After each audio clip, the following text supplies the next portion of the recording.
सगळेजण माझ्या मागे लागले होते, अरे तू तिकडे खरंच काहीतरी बनवतो का नुसते फोटो ठेवतो. आणि आई पण सारखी मागे लागली होती, मी खरंच स्वयंपाक बनवतो की नाही. तर हा व्हिडिओ खास तुमच्या सर्वांसाठी. चला तर मग बघूया बिर्याणी कशी बनवली ते. नेहमीप्रमाणे तांदूळ स्वच्छ धुवून घेतला आणि भात वेगळा शिजवायला ठेवला.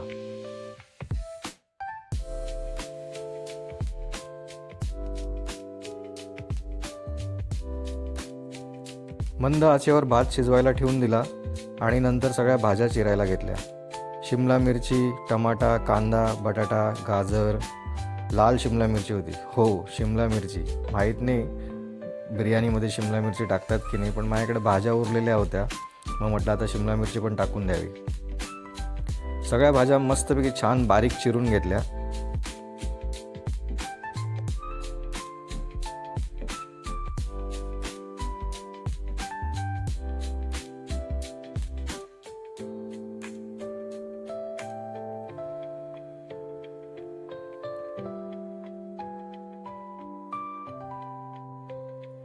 टमाट्याच्या सगळ्या बिया काढून बारीक केला. आणि सगळ्यात महत्त्वाचं इन्ग्रेडियंट म्हणजे लसूण राहिला होता. कांदा कापून झाल्यावरती लसूण पण मस्तपैकी बारीक चिरून घेतला.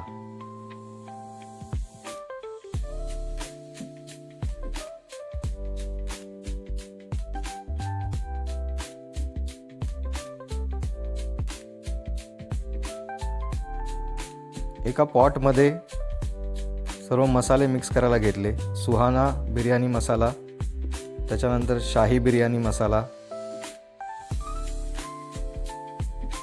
त्याच्यानंतर हळद, लाल तिखट, धने जिरे पावडर आणि सगळ्यात महत्त्वाचं म्हणजे दही. असं सगळं एकत्र केलं आणि त्याची एक पेस्ट बनवून घेतली.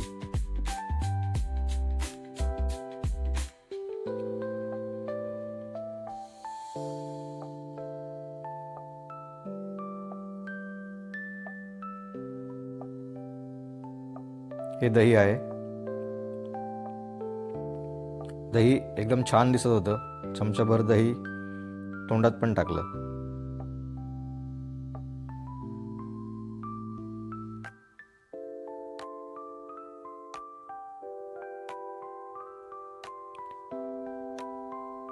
तिकडं दुसऱ्या पॉटमध्ये थोडंसं तेल गरम करायला ठेवलं होतं. सूर्यफुलाचं तेल आहे हे, इकडूनच घेतलंय.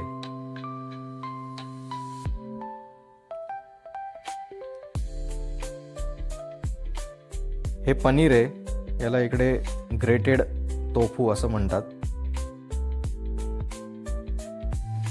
थोडीशी मोहरी आणि जिरं तेल गरम झाल्यावरती टाकलं. मोहरी आणि जिरं तडतड करायला लागलं, त्याच्यावरून समजलं की तेल गरम झालंय. आता सगळ्यात पहिले लसूण तेलामध्ये परतून घेतला आणि कांदा आणि लसूण मस्तपैकी पिवळसर लालसर होऊ दिला.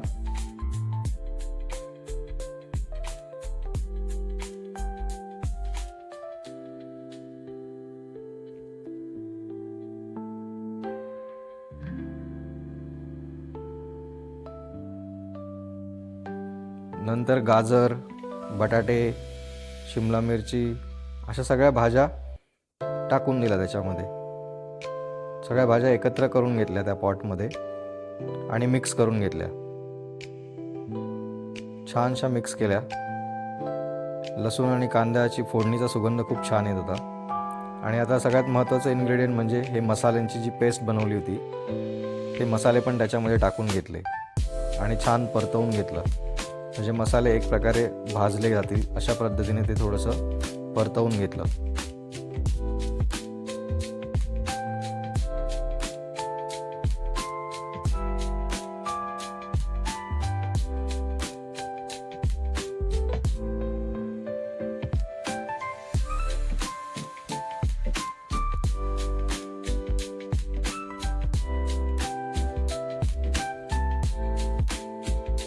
थोडंसं पाणी टाकलं, कारण भाज्या शिजणं पण महत्त्वाचं आहे.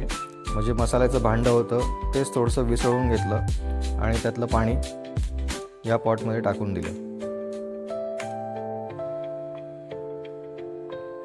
दिसायला खूप छान दिसत होतं. सगळीकडे खूप छान सुगंध पसरला होता.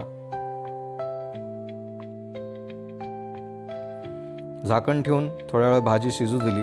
जवळजवळ 5 ते 7 मिनटं भाजी शिजली होती. बटाटा उचलून बघितला आणि शिजलेला वाटला. मग त्याच्यामध्ये जो आपण अगोदर भात शिजवला होता तो भात याच्यामध्ये टाकून घेतला. भात मस्तपैकी लेवल करून भाजीच्या वरती वाफेवर शिजण्यासाठी ठेवून दिला.